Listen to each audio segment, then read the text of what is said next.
उत्तर प्रदेश सरकार के उप मुख्यमंत्री डॉक्टर दिनेश शर्मा ने तीर्थंकर महावीर विश्वविद्यालय में कार्यक्रम के दौरान पत्रकारों से बात करते हुए कहा है, शिक्षा स्वास्थ्य के क्षेत्र में लगातार सरकार काम कर रही है और प्रदेश विकास की ओर आगे बढ़ रहा है। इस अवसर पर यूपी बोर्ड के रिजल्ट के अवसर पर उन्होंने सभी विद्यार्थियों को बधाई दी और कहा है कि आने वाला समय एक बार फिर भारतीय जनता पार्टी का है। औरंगाबाद के दिल्ली रोड स्थित तीर्थंकर महावीर विश्वविद्यालय में आयोजित दीक्षांत समारोह कार्यक्रम में भाग लेने पहुंचे उत्तर प्रदेश सरकार के उप मुख्यमंत्री डॉक्टर दिनेश शर्मा ने पत्रकारों से बात करते हुए कहा कि उत्तर प्रदेश सरकार ने शिक्षा, स्वास्थ्य और विकास के क्षेत्र में बेहतर काम किए हैं, जिसका नतीजा ये है कि लगातार प्रदेश की जनता एक बार फिर हमें प्रदेश की सरकार बनाने का मौका देगी। प्रेस कॉन्फ्रेंस में कैबिनेट मंत्री चौधरी भूपेंद्र सिंह, MLC डॉक्टर जयपाल सिंह व्यस्त, विधायक रितेश गुप्ता, विधायक राजेश उर्फ चुन्नू, तीर्थंकर महावीर विश्वविद्यालय के कुलाधिपति सुरेश जैन, उत्तर प्रदेश बाल संरक्षण आयोग के अध्यक्ष डॉक्टर विशेष गुप्ता, भाजपा के जिला अध्यक्ष राजपाल सिंह चौहान, महानगर अध्यक्ष धर्मेंद्र नाथ मिश्रा, महापौर विनोद अग्रवाल,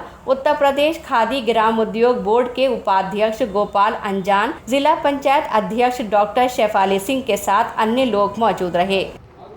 तीर्थंकर विश्वविद्यालय के अंतर्गत दीक्षांत समारोह में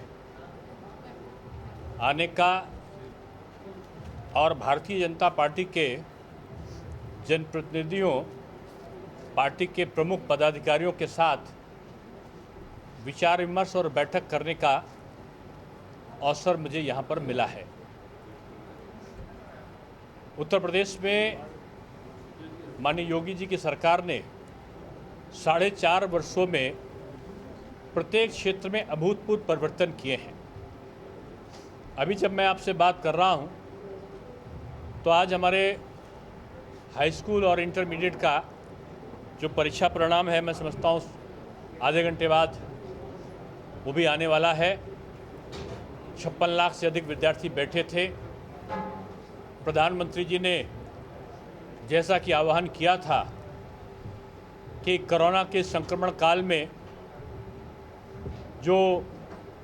बच्चों की सुरक्षा है वो हमारी प्रथम प्राथमिकता है, उसको देखते हुए उत्तर प्रदेश सरकार ने, हमारे मुख्यमंत्री जी ने निर्णय किया था कि उत्तर प्रदेश जो प्रयागराज बोर्ड है उसके 100 साल के इतिहास में पहली बार बगैर परीक्षा के केवल अंकन प्रक्रिया, उनके पिछले रिकॉर्ड्स और जो उपलब्ध रिकॉर्ड है अंकों का, उसके आधार पर अंक तालिकाओं का वितरण होगा। ये परीक्षा परिणाम नहीं है और इसके माध्यम से जो एक विद्यार्थी है उसको आगे की भूमिका तय करने का अवसर मिलेगा। और जैसा आपने CBSE के रिजल्ट्स में भी देखा है और हमने पहले भी, हमारे मुख्यमंत्री जी ने और हम लोगों ने ये घोषणा कर रखी है कि परीक्षा परिणामों के बाद भी अगली एक परीक्षा जो बैठना चाहेगा विद्यार्थी अपने अंकों को इम्प्रूव करने के लिए, उसको अवसर मिलेगा।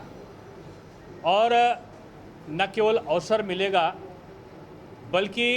जिन लोगों ने बोर्ड की फ़ीस जमा की है उन्हें दोबारा बोर्ड की फ़ीस नहीं देनी होगी। आज हम चाहते हैं कि हमारा जो विश्वविद्यालय की परीक्षाएं हैं, जो हमने प्रमोशन दिया था, फाइनल ईयर की परीक्षा हमने कराई है। बाकी हमने तमाम जगहों पर 2 पाठ्यक्रम थे उसमें हमने प्रमोशन उसमें भी दिया है। उनको हमने 17 अगस्त तक समाप्त करने के लिए कहा है। 17 अगस्त तक हमारी सारी परीक्षाएं जो विश्वविद्यालय की समाप्त हो जाएंगी।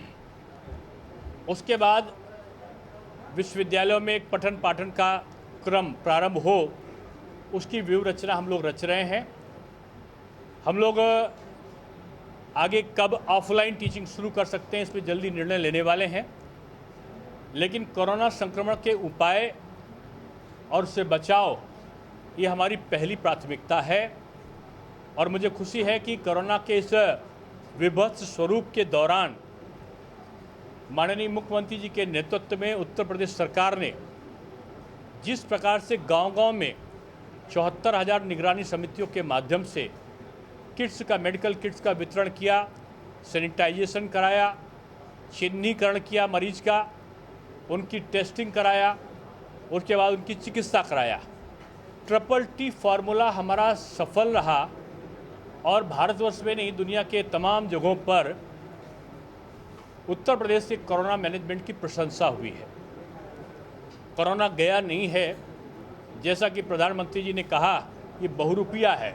भेष बदल बदल कर आता है। तीसरी लहर की आशंका हमारे चिकित्सकों ने, इंजीनियर्स ने, वैज्ञानिकों ने व्यक्त करी है। तीसरी लहर का सामना कर सके, इसके लिए पूरे 75 जिलों में वेंटिलेटर्स की उपलब्धता, ऑक्सीजन प्लांट के द्वारा ऑक्सीजन की उपलब्धता, प्राथमिक केंद्र, स्वास्थ्य केंद्रों को भी तैयार करना, बच्चों के लिए अलग से बेड्स की, महिलाओं के लिए अलग बेड्स की रचना करना सरकारी अस्पतालों में, जगह जगह मेडिकल किट्स का वितरण करना, ये काम अभी भी युद्ध स्तर पर सरकार के द्वारा चल रहा है। मैं दूसरी चीज़ कहूँगा कि जहाँ एक तरफ सरकार काम कर रही है, वहीं बीजेपी संगठन के द्वारा सेवा ही संगठन के नाम से हमारे कार्यकर्ताओं ने, हमारे जनप्रतिनिधियों ने गांव-गांव जाकर, शहर शहर जाकर जो कोरोना पॉजिटिव संक्रमित लोग थे उनकी सेवा करने का, उनके परिजनों को सहायता पहुंचाने का, उनकी चिकित्सा की व्यवस्था करने का जो काम किया, उसमें हमारे तमाम पार्टी के पदाधिकारी, हमारे 6-7 विधायक, 3-3 हमारे मंत्री दिवंगत हुए, लेकिन बीजेपी पार्टी के लोग और सरकार ने ही कोरोना के इस भयावह स्वरूप का सामना करने में पूरा समय दिया। लेकिन उस समय मुझे दुख इस बात का है कि जब कोरोना के संक्रमण से लोग प्रताड़ित हो रहे थे, तो विपक्ष के बहुत सारे जो नेता हैं, आज जो विभिन्न प्रकार के जातीय उन्माद को उत्पन्न करने के लिए झूठी और विभिन्न प्रकार की मनगढ़ंत बातों से लोगों में आक्रोश पैदा करने का सपना देख रहे हैं। कुछ लोग तो साइकिल यात्रा पर निकलने का, कुछ लोग और प्रकार के सम्मेलन करने का जो तरीका अपना रहे हैं। उस समय कहा थे जब कोरोना से पूरे 1 वर्ष से हमारा प्रदेश प्रताड़ित हो रहा था, तब घरों में बैठकर एयर कंडीशन कमरे में केवल ट्वीट करते थे हफ्ते 10 दिन में कि बीजेपी सरकार वैक्सीन नहीं ला सकती, बीजेपी सरकार वैक्सीन लाएगी तो नकली होगी, भारत में तो वैक्सीन हो ही नहीं सकती, आ गई तो ये मिल ही नहीं सकती, आ गई तो ये फ्री मिलना चाहिए। और यहाँ तक तो कुछ नेताओं ने कह दिया ये कोरोना वैक्सीन बीजेपी की वैक्सीन है। लेकिन उसके बाद उनके परिजनों ने वैक्सीन लगवाया, और आज तो एक बहुत बड़े दिल्ली के नेता ने भी, नौजवान से जो प्रौढ़ होने की सीमा पे पहुंच चुके हैं, ऐसे सम्मानित नेता ने भी आज अपने स्वास्थ्य की चिंता करते हुए भारत की विश्वसनीय वैक्सीन को लगवाने का काम किया है। अब उनको पता चला कि मोदी जी क्या है, अब उनको पता चला कि योगी जी क्या है। ये लक्ष्य लेकर जनता के हित में जो काम किया है, उससे विपक्षी दलों में डर का वातावरण चुनाव की दृष्टि से लगा है, और वो विकास के नाम पर, सेवा के नाम पर बीजेपी का सामना नहीं कर सकते। इसलिए आज वो जातीय उन्माद के आधार पर विभिन्न धर्मों का नाम लेकर प्रदेश के वातावरण को प्रदूषित करने का सपना देख रहे हैं। अब ये प्रदेश में जातिवाद, संप्रदायवाद, भाई भतीजावाद, भ्रष्टाचारवाद, इन वादों की जगह अब केवल एक ही वाद चलेगा, वो है मोदी जी और योगी जी का विकासवाद। इसलिए भारतीय जनता पार्टी विकासवाद के आधार पर आगे का अपनी रणनीति तय करती हमेशा से। आज मुझे खुशी हुई कि उत्तर प्रदेश में जो शिक्षा का बदलाव हुआ है, नकल विहीन परीक्षा, पाठ्यक्रमों का परिवर्तन, नए